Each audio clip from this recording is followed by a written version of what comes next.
Assalamualaikum warahmatullahi wabarakatuh. Perkenalkan, nama saya Gusti Muhammad Rizky dengan NIM 2005245.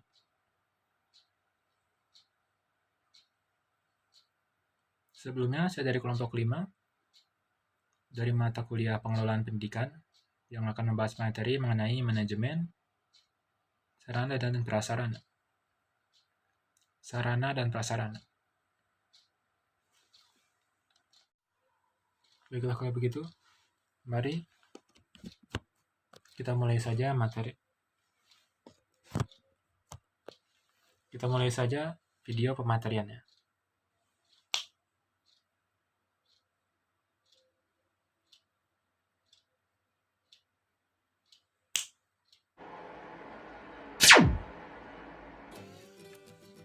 Baiklah, jadi saya ulangi pematerian saya itu mengenai manajemen sarana dan prasarana. Saya tidak akan mengenai manajemen itu karena pengertian manajemen ya sudah diulang-ulang berapa kali. Jadi saya langsung saja mengenai sarana dan prasarana. Sarana pendidikan itu fasilitas yang langsung digunakan dalam proses belajar mengajar. Seperti gedung, ruang kelas, meja, kursi, serta alat-alat media pengajaran, perpustakaan, kantor sekolah, ruang OSIS, tempat guru, dan juga ruang laboratorium. Sedangkan prasarana pendidikan itu fasilitas yang tidak langsung digunakan dalam proses pendidikan ataupun pengajaran. Contohnya, halaman, kebun, taman sekolah, jalan menuju ke sekolah, tata tertib sekolah, dan sebagainya. Jadi di sini perbedaannya itu antara sarana dan prasarana pendidikan itu sarana bersifat langsung dan prasarana itu bersifatnya tidak langsung. Dengan demikian,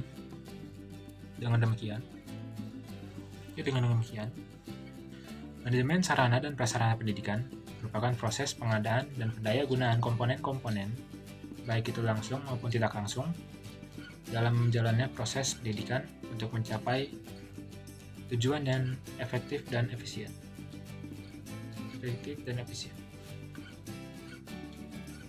Dan juga untuk sarana dan prasarana pendidikan itu sangat disarankan lengkap, siap dipakai setiap saat, kuat dan awet, rapi, indah, bersih, anggun, dan asri, kreatif, inovatif, responsif, dan bervariasi, memiliki jangkauan waktu yang panjang, jadi bisa dipakai kalau gede,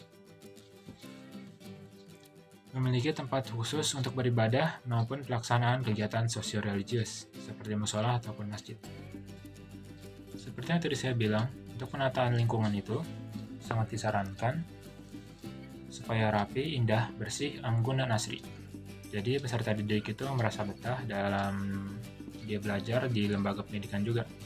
Baik itu waktu pembelajaran, waktu istirahat, mau itu berkunjung ke sekolah, tamu-tamu yang datang juga diharapkan merasa nyaman ketika datang ke sekolah itu.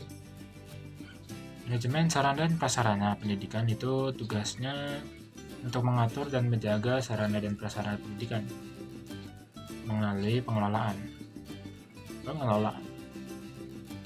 Pengelolaan ini meliputi kegiatan perencanaan, pengadaan, pengawasan, penyimpanan, inventarisasi, penghapusan, penggunaan atau pemanfaatan, dan tanggung jawab. Didefinisikan, proses pembelajaran itu kegiatan pengajaran ya akan lebih berhasil juga jika didukung oleh fasilitas sekolah dan infrastruktur yang memadai. Fasilitas pendidikan dan infrastruktur itu merupakan salah satu aspek penting. Kenapa saya bilang? Karena merupakan salah satu aspek yang dapat membantu siswa dalam kegiatan pengajaran dan pembelajaran. Jadi, kenapa kita mengelola fasilitas ini?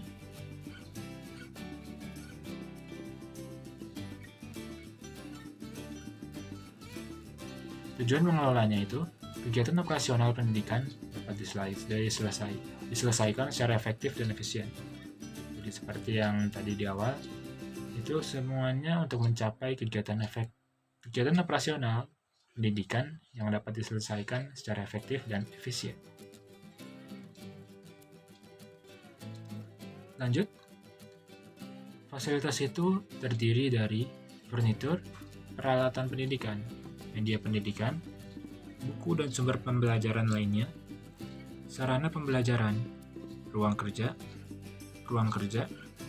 ruang guru, ruang administrasi, ruang perpustakaan, ruang laboratorium, ruang latihan, kantin, tenaga kerja, ruang olahraga, tempat ibadah, tempat bermain, dan tempat rekreasi.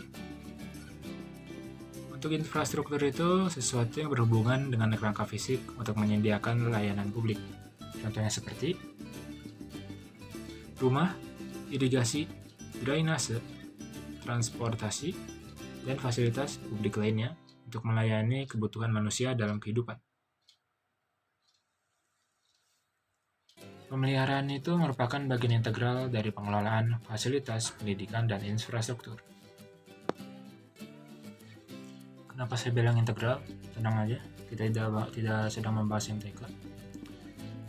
Jadi sehingga mereka itu masih dalam keadaan yang baik dan siap untuk digunakan. Dan juga dapat dipertahankan hingga potensi penuh mereka. Ada 3 cara untuk memastikan bahwa fasilitas pendidikan itu dan sumber dayanya bisa dipertahankan. Yang pertama, peninjauan kembali ataupun mempersiapkan fasilitas dan infrastruktur. Yang kedua, mengumpulkan data, jadi mana saja bagian-bagian yang rusak dan harus diperbaiki, lalu mengawasi dan mendidik.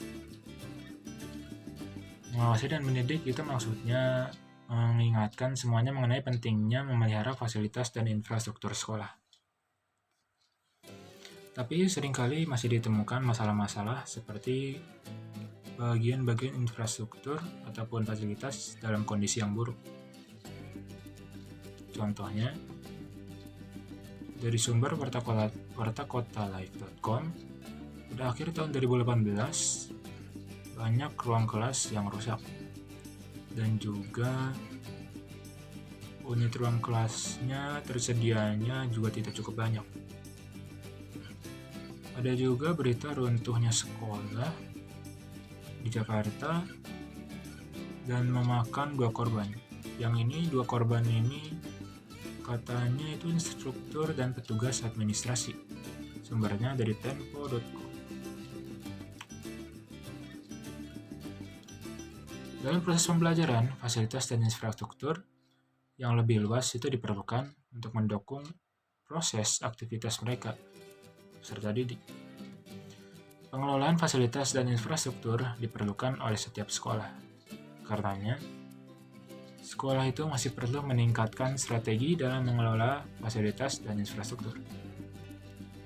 Infrastruktur pendidikan, tadi saya ulangi, adalah tanah, halaman, pagar, tanaman, bangunan, sekolah ataupun bangunan, jaringan jalan, air listrik, telepon, dan perabot. Fasilitas pendidikan memiliki fungsi langsung. Jadi keberadaan mereka itu sangat menentukan. Seperti fasilitas pendidikan, seperti perkakas belajar, alat bantu pengajaran, alat praktis, dan media pendidikan. Dalam soal jenis, menurut Gunawan, itu fasilitas pendidikan dibagi menjadi fasilitas fisik dan juga non-fisik.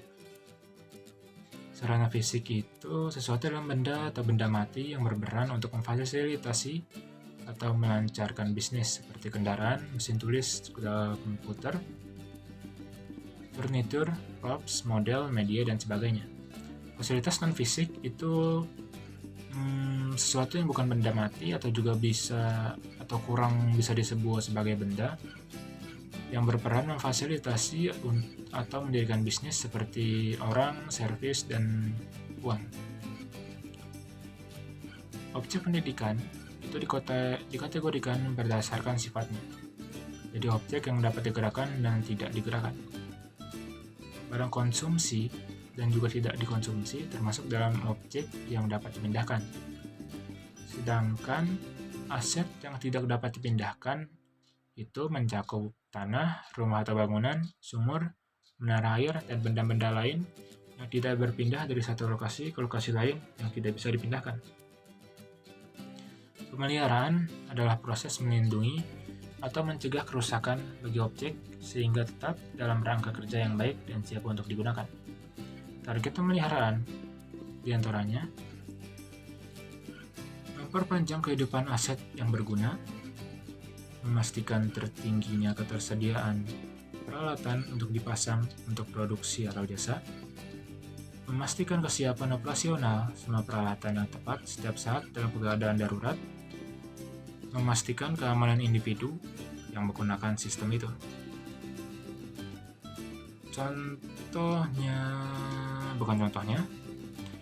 Jadi bentuk pemeliharaan fasilitas dan infrastruktur itu seperti pemeliharaan darurat, pemeliharaan perbaikan, pemeliharaan pencegahan, penanganan secara berkala atau berkelanjutan, dan pergantian kecil karena kerusakan yang kecil.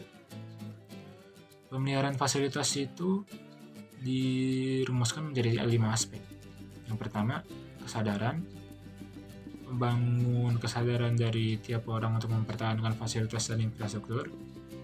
Yang kedua itu adalah pemahaman. Pentingnya menjaga fasilitas pendidikan dan infrastruktur. Jadi sekolah itu harus menyediakan pemahaman ya tentang pentingnya menjaga fasilitas pendidikan dan infrastruktur. Yang ketiga adalah organisasi.